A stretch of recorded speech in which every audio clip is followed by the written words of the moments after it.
Hello, everyone. This is John Lobdell. I'm going to read some poetry here for half hour or so. I do this every Wednesday at 6, and I put it on my YouTube. And if you're seeing it there, like and subscribe. And this is a live Zoom I do with some friends of mine. All right. I like to start with a little body mind centering, which I do by rubbing my hands so they get kind of warm. You can join me or not. And then put them right over your eyes.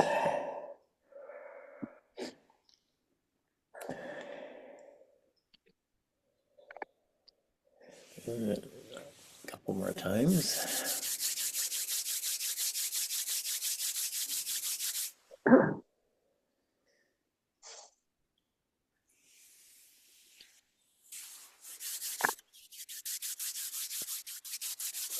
Oh, there's Barbara.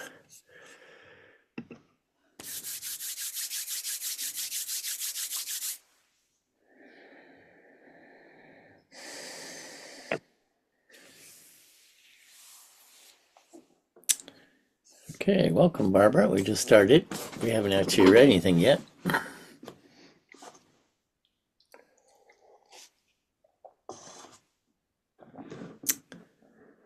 Barbara is probably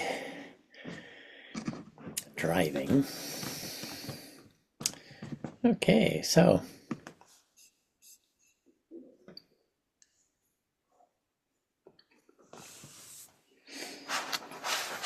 I'll read a little bit from my new book, which at some point I should have available.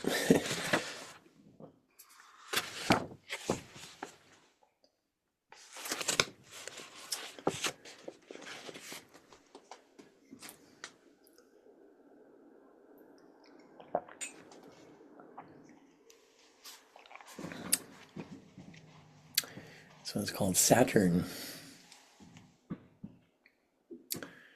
I complained to a friend that I don't feel very inspired.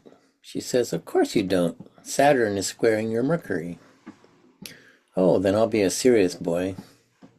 But later I thought, even if I am sitting on that cold, desolate planet, I can imagine watching the sunlight glinting off those icy rings.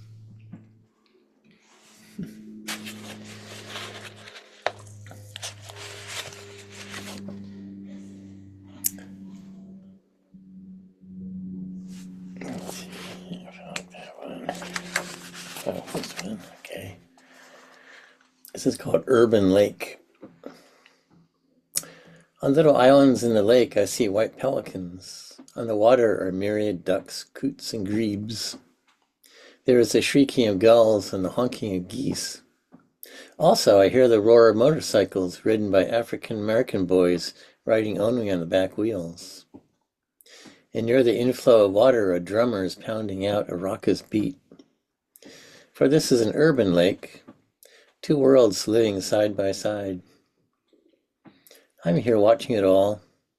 Near me are the tents of homeless people. My mind goes to far lands where people are killing each other for ideas.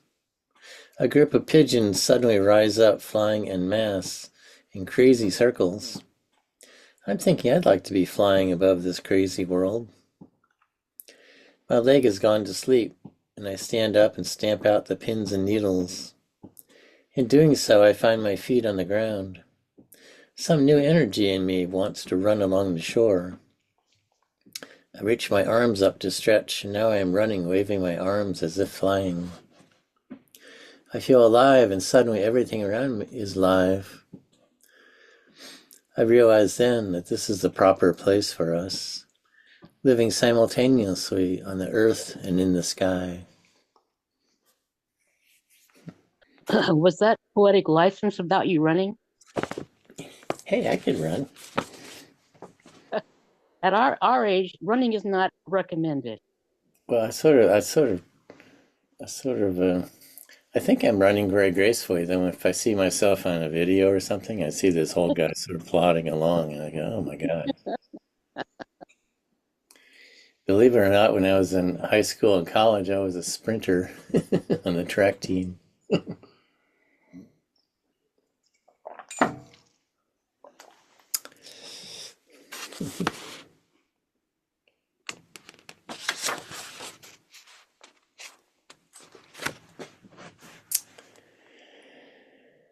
Let's see. I don't know which ones of these I've read. Meaning, today I can't find a pen, so I'm writing with my carpenter's pencil. Its strong rectangular shape is a little clunky to write with. It's made to create straight lines for the saw to cut along. But in my mind it is connecting two worlds. And who's to say a poem is any different from a well-made deck, or the truly sublime shape of a shaker chair, or for that matter, a glorious cathedral. In beauty, we can feel spirit even in the physical. It echoes down through history. The other day, I saw an ancient mosaic floor unearthed in an archaeological dig. People have forever been putting their soul into building things that represent our longing for meaning. So perhaps it's fitting I write a poem today with my carpenter's pencil. For the heart of truth lies somewhere in the intersection of form and spirit. And seeing eternity can be felt even in this temporary body. I have several shaker style bookcases. Oh, cool. Yeah, well, you're a little closer to that country than I am.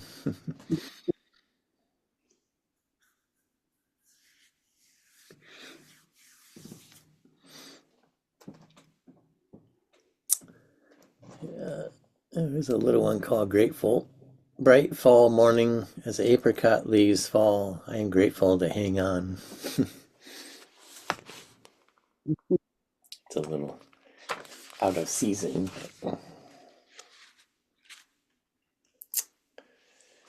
At the park, little children being pushed on swings scream in sheer joy. Teenagers playing basketball talk loudly with the bravado of young men. An old man shuffles by stiffly. Out of nowhere, a dragonfly flies by, its nearly metallic colors flashing in the sun. How long do they live, I wonder? Not long, I believe. I start to think about time. Even this great oak I'm sitting under will eventually tire of holding up its massive limbs. It will return to earth. And what are the ground under my feet?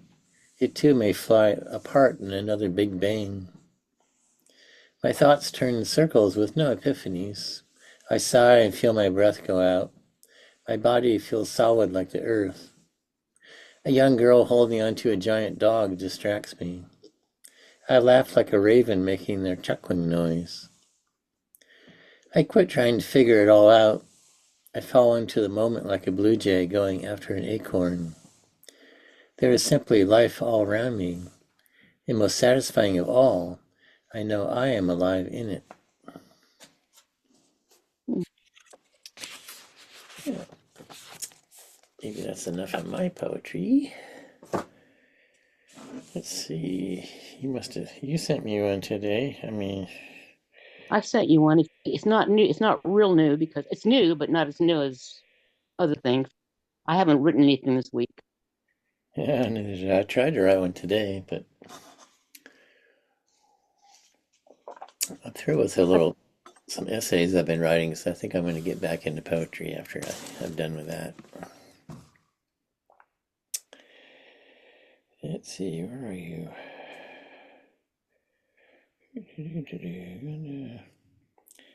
Oh, vacuum. Yeah. All right. This is by Glenda. Read. Vacuum. How did you just disappear after breathing your last breath? When I drove home alone that night, with no one in your seat, and crawled alone into our bed, your side remained untouched. I woke to find you still were gone. Vacuum in my mind. We'd spent our life as two of one. Each day we weren't alone. And then I was just one of one. Solitude, my best new friend. So I wrapped myself in books and night. Lived memories in the dark. And as time passed, I felt your spirit filling every room until it seemed the walls would burst and take away my breath. But then at last I felt you leave, and the rooms were silent marks in a book of days in which I sat, knowing you'd ne'er come back. So now I wait for a time ordained when your spirit will touch mine, and we can dance in the rain again and fly with hummingbirds. Did your husband die suddenly, or did you have a long No, illness? no, he had a it's a long, long, long story, but basically he was sick when I met him, and then he got sicker during the 17 years that we were together, and then he finally died. Oh dear. Okay. Well, you had the 17 years. Yeah, yeah, and I think I prolonged his life. I don't think he would have lived that long if he hadn't met me, because I changed a few things in his life, and it Mm-hmm. changed his health. Mm-hmm. Yeah. Mm. Lovely poem. Yeah. Yeah. Okay. Let's read some other people here.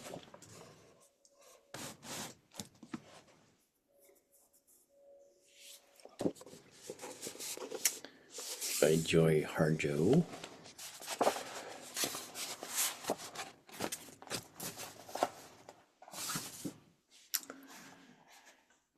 Joy, it's called Promise.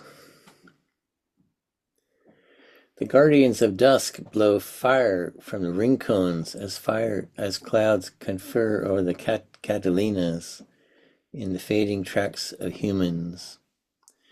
I interpret the blur of red as female, rain tomorrow, or the child born with the blessings of animals who will always protect her. I am always amazed at the skill of rain clouds who outline the weave of human density. Crickets memorize the chance event with rain songs that have practiced for centuries. I am recreated by that language. Their predictions are always true, and as beautiful as saguaro flowers drinking rain. I see the moon as I have never seen the moon, a half shell, just large enough for a cradle board, and the child who takes part in the dance of evolution, as seen in the procession of tadpoles to humans, painting the walls with wishes. Wow, that's a lot of images. From the moon, we all look the same. In 2 days, the girl would be born, and nothing will ever look the same. I knew the monsoon clouds were talking about it as they soften the speed of light. You can manipulate words to turn departure into aperture, but you cannot figure the velocity of love and how it enters every equation. It's related to the calculation of speed and light and how light prevails. And then the evening star nods her head. Nearby a lone jet ascending. I understand how light prevails. And when she was born, it rained. Everything came true the way it was promised. Wow.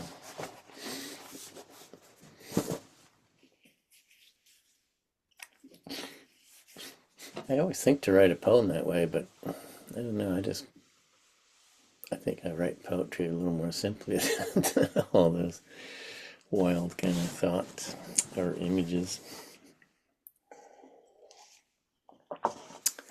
Anyway, Have you noticed that you don't have your glasses on? you're right. Oh my God. I must not be blind today. Maybe as long as I got away with them, maybe I won't use them. Every once in a while I can see fine.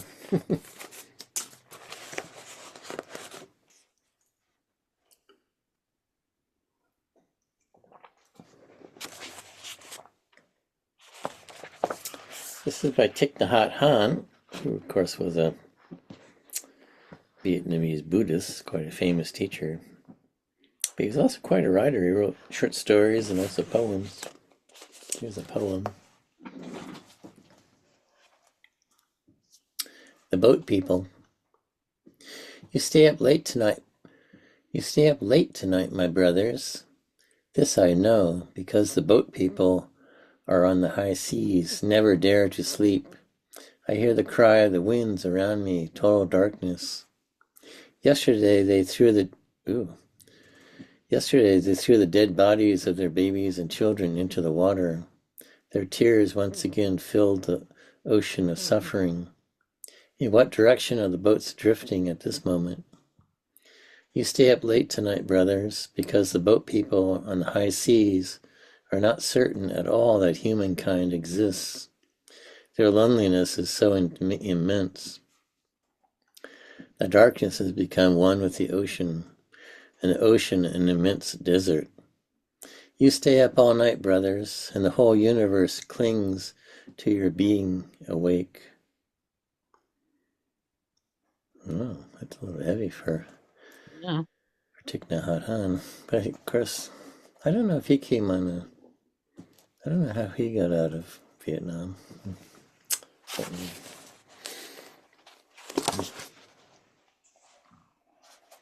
Let's read one more by him. Maybe this won't be quite so heavy. A lotus just bloomed on the ocean. A lotus just bloomed on the ocean. A baby was born amidst the waves. At midnight, this January 30th, 281 people above the Roland pray silently, their eyes on the ocean. The 8-member crew directs the ship south towards Tiaman Island. They are without water and hope to refill the tank. The waves tap on the side of the boat, punctuating the prayers. The moon has already disappeared. Only the light of the stars shines the way for you to enter life, little one. Down below, the waves are shaking their silvery heads. The mother lying on the bare deck does not have a private room to welcome her newborn. And the doctor, also one of the wandering boat people, stands up to address the others with the good news. The cries of the baby entering life are swept away by the wind. The mother smiles faintly. The 281 people clap their hands as the captain announces, "We are heading south, and our population is now 282. Let us give thanks to Buddha and to God." The small radio linking the ship to shore transmits the good news to the continent. The human race is still there. Tonight, on solid land, they learn of the coming into life of Roland T. Nguyen. Rolanda T. Nguyen. Where do you come from, little one, and where are you going? Why did you choose to come to life on this wandering boat? She does not ask questions, but we have to give answers. Who has the heart to let the tiny lotus flower that bloomed at midnight on the waves perish in the depths of the ocean? Brother, sister, tell me, where shall we bring her? We need your help. Oh. I'm going to go out on a limb and say that he got out of Vietnam on a boat. He did come in a boat. Oh my gosh. Yeah, well.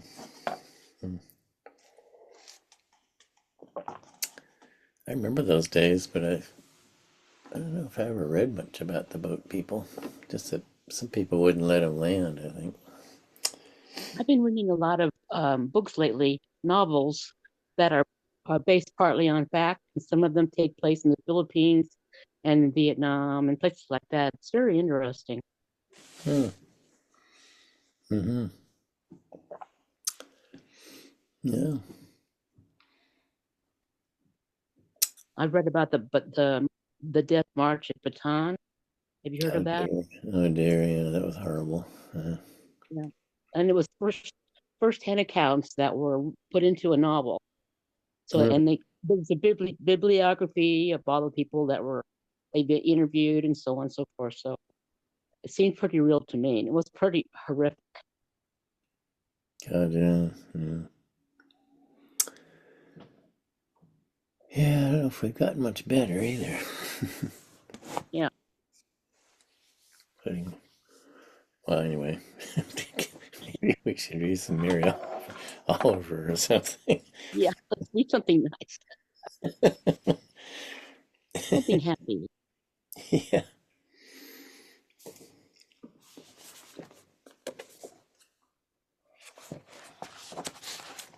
Here's a little one by Robert Bly. Late moon. The third week moon reaches its light over my father's farm. Half of it dark now in the west that eats it away. The earth has rocks in it that hum at early dawn. As I turn to go in, I see my shadow reach for the latch. I like that last line. My shadow reached for the latch. Yeah. My shadow. I scared myself the other night walking at night. I saw my shadow jumped.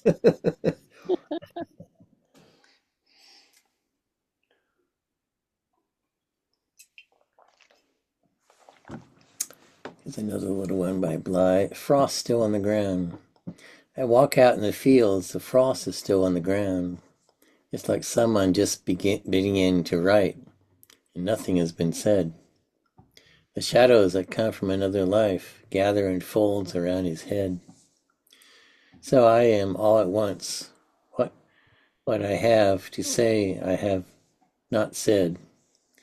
The snow water glances up at the new moon. It is its own pond.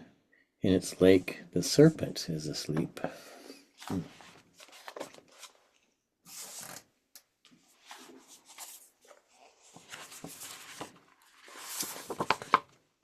Here's one by Ursula LeGuin. To the rain, Mother Rain, manifold, measureless, falling on fallow, on field and forest, on house roof, low hovel, high tower, down welling waters, all washing, whiter than cities, softer than sisterhood, vaster than countrysides, calming, recalling, returning to us, teaching our troubled souls in your ceaseless descent, to fall, to be fellow, to feel to the root, to sink in, to heal, to sweeten the sea. I like the way she did that. Just talking about a raindrop to sweeten the sea.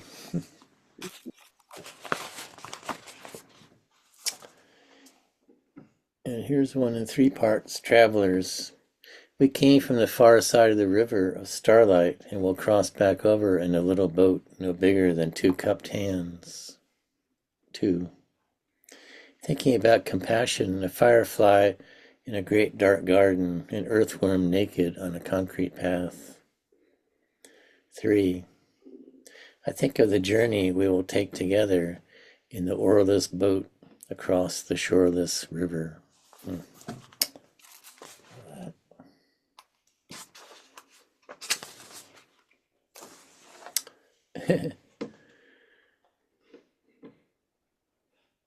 There was a jar in Oregon, not this time in Tennessee, on which I set a crimson pear without a reason but to see a term of chance propinquity. Propinquity. I've heard that word, I don't know what it means.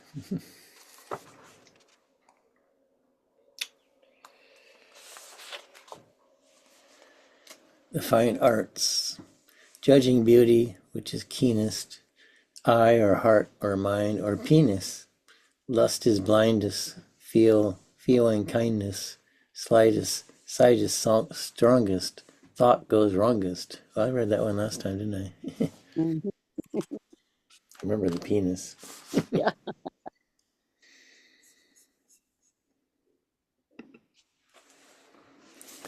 Night voices. Number 1, the great metal cattle of the train yards bawl and bawl across the city in the darkness, cows calling their lost calves from farther and farther. 2. All night the black rain on the cold pane whispers, whispers, we are your sisters. Yeah, let me read one more of her. This is Noctis Oceanus.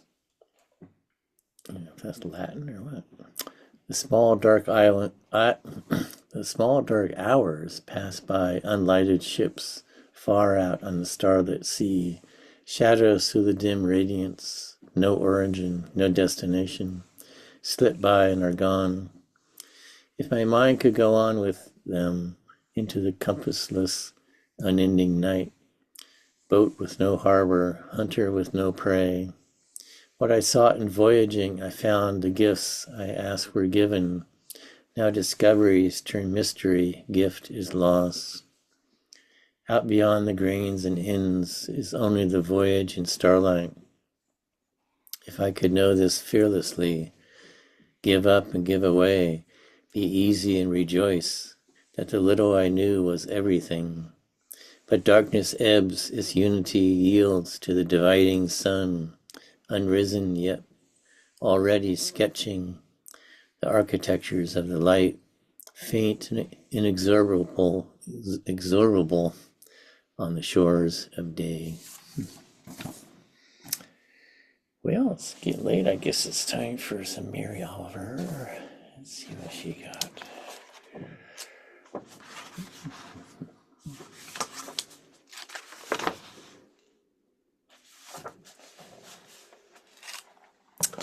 This is Mary Oliver. There is a place beyond ambition. When the flute players couldn't think of what to say next, they laid down their pipes. Then they lay down themselves beside the river and just listened. Some of them, after a while, jumped up and disappeared back inside the busy town. But the rest, so quiet, not even thoughtful, are still there, still listening.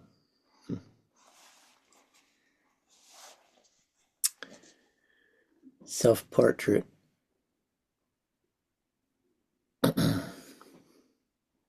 Self-portrait. I wish I was 20 and in love with life, and still full of beans. Onward, old legs. There are the long pale dunes on the other side. The roses are blooming and finding their labor no adversity to the spirit. Upward, old legs. These are the roses, and there is the sea shining like a song, like a body I want to touch. Though I'm not 20 and won't be again, but 70, and still in love with life, and still full of beans.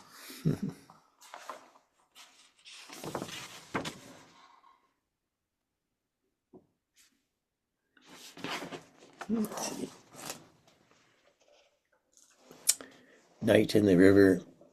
I have seen the great feet leaping into the river, and I have seen moonlight milky along the long muzzle, and I have seen the body of something scaled and wonderful slumped in the sudden fire of its mouth. And I could not tell which fit me more comfortably, the power or the powerlessness. Neither would have me entirely. I was divided, consumed by sympathy, pity, admiration. After a while it was done. The fish had vanished, the bear lumped away to the green shore and into the trees. And then there was only this story. It followed me home.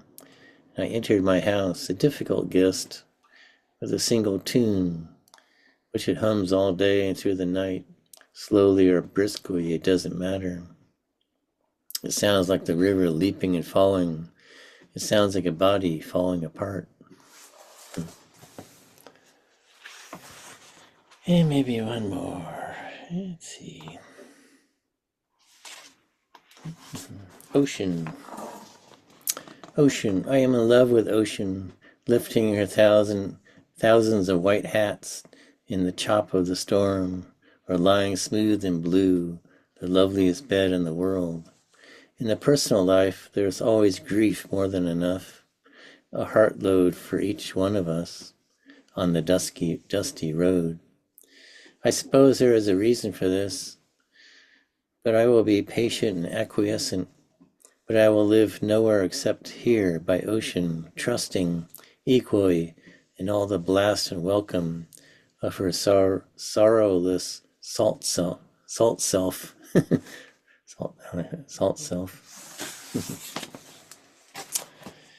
All right, lovely people. I'm going to sign off here for a week, and I'll see you all next Wednesday.